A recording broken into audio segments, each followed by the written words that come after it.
Pasidaryk pats. Vasaros pabaigoje šiek tiek prisižaidžiu. Išsukau koją, taip gavau pirmą gipsą, iš kurio kuo greičiau norėjau išsilaisvinti. Tu iš karto kirpam, tai nesąmonė. Aš nemoku daryti. Nepaveiksiu šitais. O tai jūs nuimsit? Taip. Gerai, Lukai. Plaktuką. Tai čia tokia linksma išsilaisvinimo iš gipso istorija. Pjūklą tada.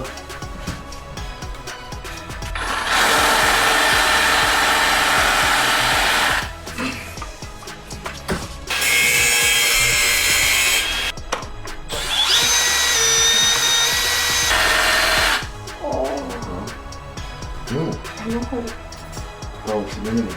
Karinę išmesim. Dėl to ant koją. Žiūrėk. Ne, pamažėjo truputį tikrai. Toks neskaudėjo. Nespaudžia? Nu, truputį spaudžia, jo.